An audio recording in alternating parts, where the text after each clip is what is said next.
But here in Punxsutawney, our high is going to get up to about 30 today. Teens tonight. Chance of precipitation about 20% today, 20% tomorrow. Did you want to talk about the weather, or were you just making chit-chat?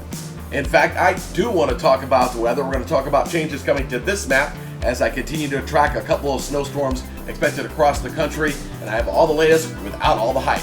Coming your way next.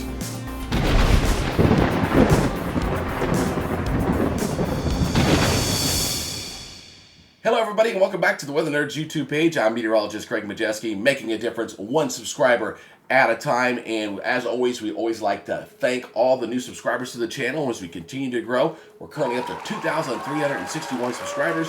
And if you haven't yet subscribed to the channel, please do so. Do me the honor. Go ahead and hit that subscribe button. Go ahead and hit that notification bell and leave a comment down below, or go ahead and give me a thumbs up. It helps with the YouTube algorithm as we continue to grow this channel. So let's go ahead and take a look at what you're going to need to know for this new update. All right, we're going to take a look at the latest climate outlook from the Climate Center. It's going to take us out to about January the 16th of the month. Still tracking some pretty cold air in the country, as well as some wet conditions as well. We're going to track the upcoming storm system for this weekend.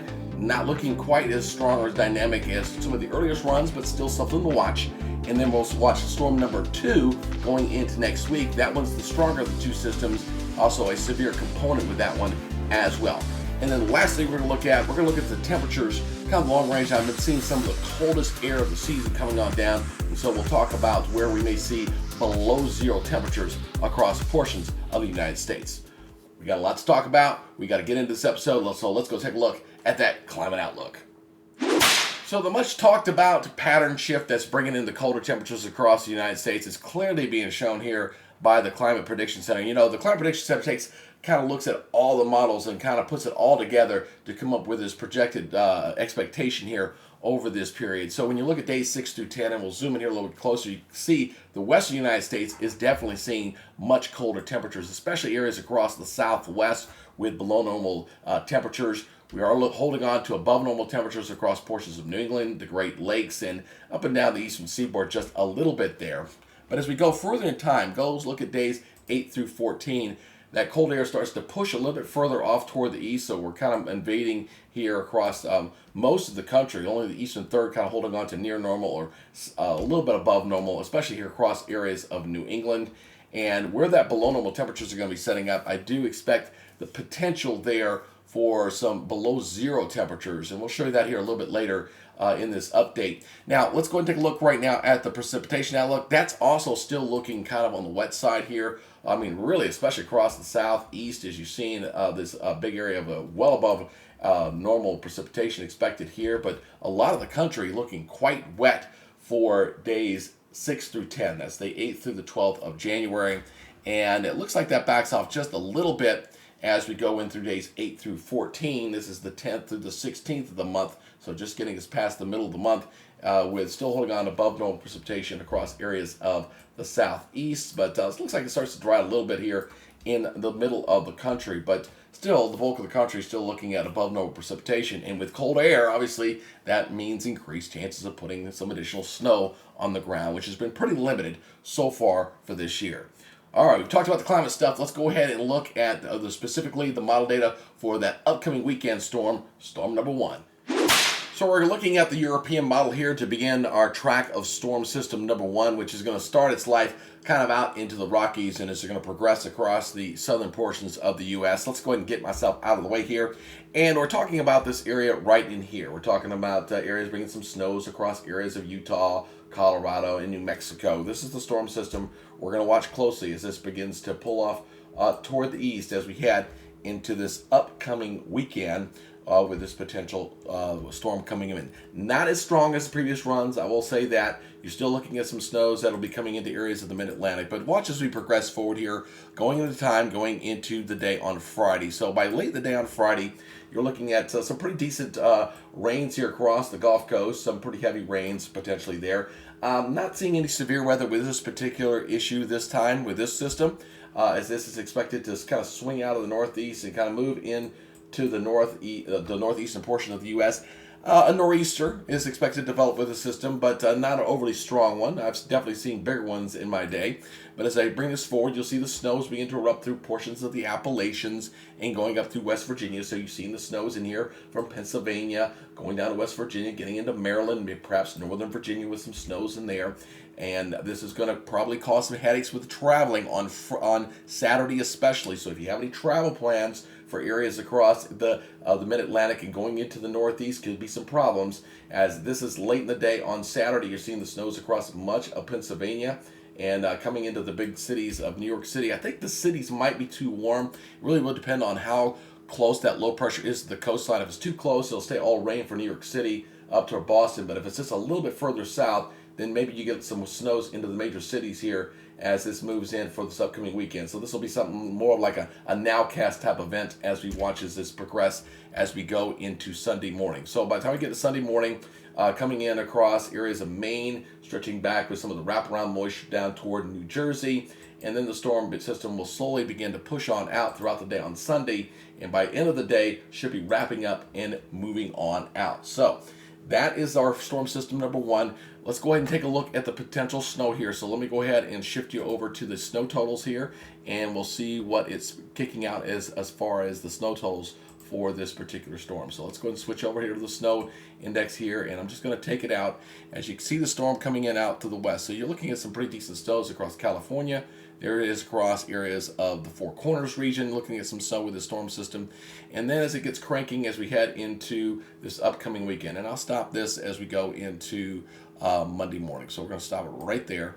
Let me back that up a little bit right there, and I'll highlight some of these totals. So you're looking at, and we're in that purple area, you're looking at 6+ inches of snow. So it's a healthy storm system here, and there's some heavier components here showing upwards 11 to 12 inches across some of the interior sections of New England as we head into this upcoming weekend. So let's go ahead and zoom in here a little bit closer there so you can see a little bit better.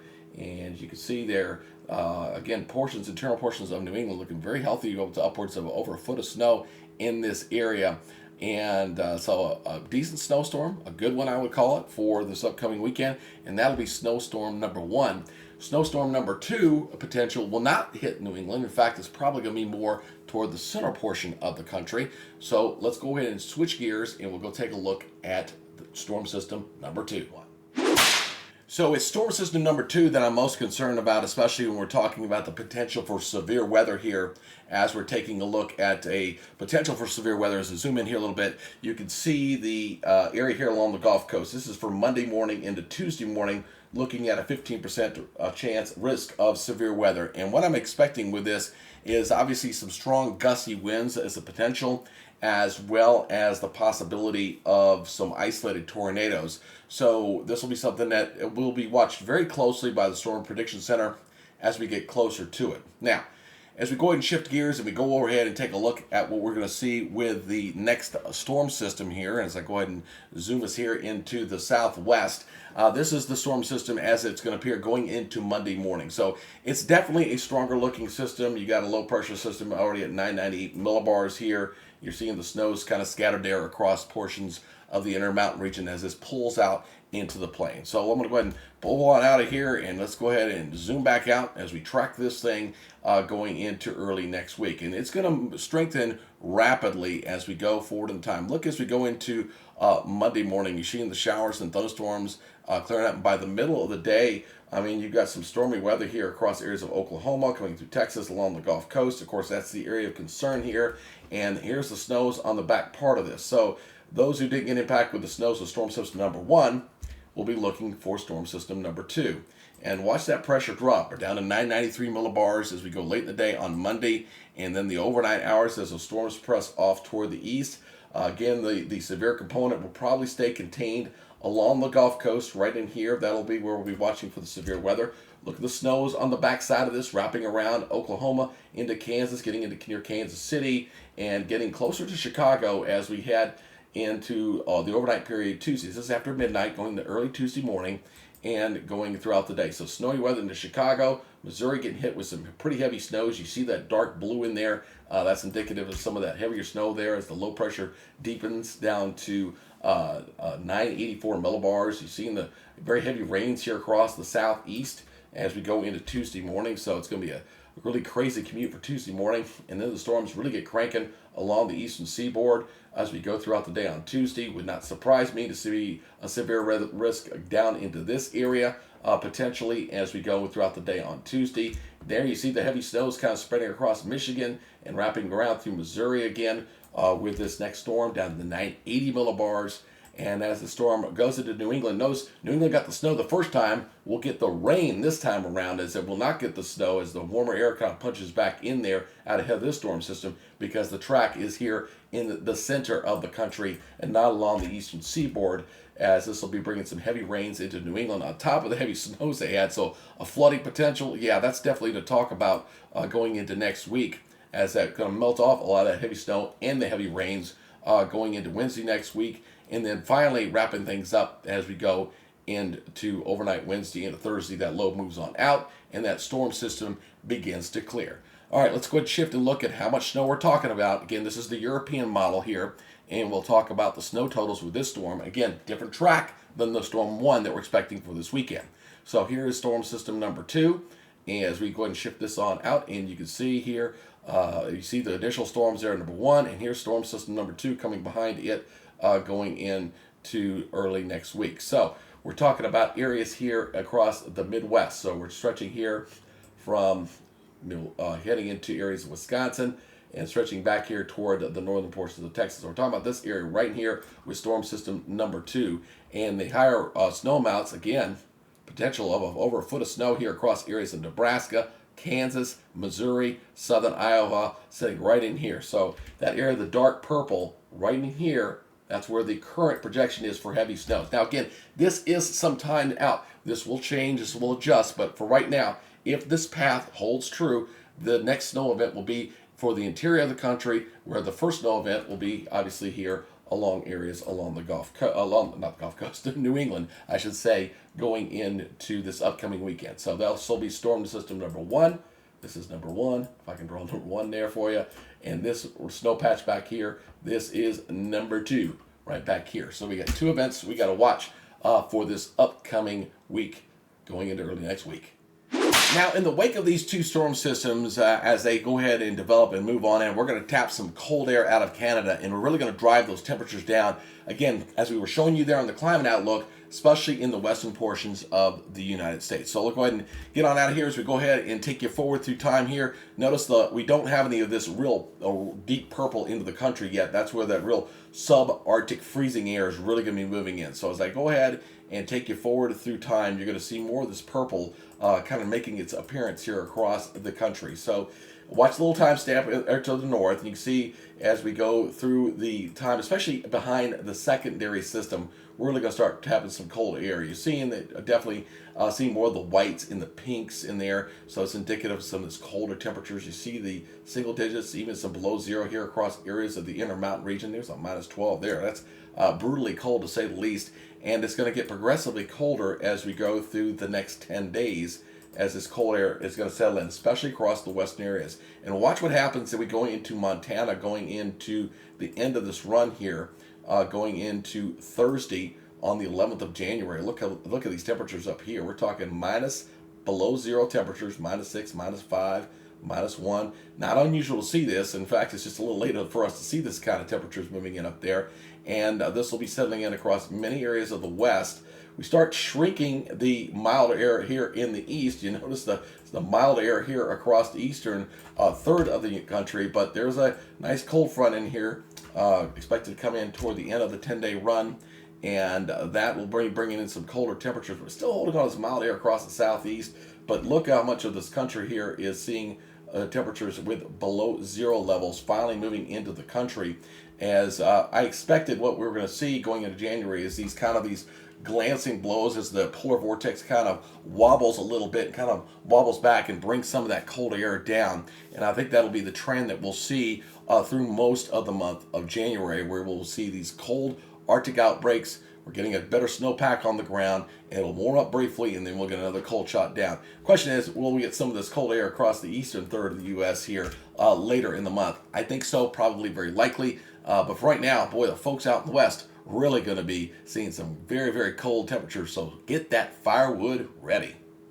So as we wrap up things here for this edition, as you can see, hey, we got some snow coming. I know a lot of folks have been wanting to see some snow in their areas. We're going to get some across portions of the United States. Now, keep in mind, this is a 10-day forecast. We're covering 2 storm systems, the one for this upcoming weekend and the one after that. I usually kind of like snow totals when we get within with about 48 to 72 hours. This is when you can fine-tune a forecast. So watch this closely. This will change a little bit, and any deviation in that path of low pressure could also change where exactly you may see that snow. So watch for future updates as we get closer to this upcoming weekend. I am planning to do some live updates throughout the day that you can get notifications on. So if you want to be part of that, go ahead and hit that notification bell. Go ahead and subscribe, obviously, to the channel, and you'll be alerted when I do these updates for this upcoming weekend storm. That's it for this first edition of the new year. Yeah, it's like, I have to believe it's 2024, and I would love to get you on board and be part of this family. That's your update for now. You guys take it easy. We'll see you on the next edition. Bye-bye for now.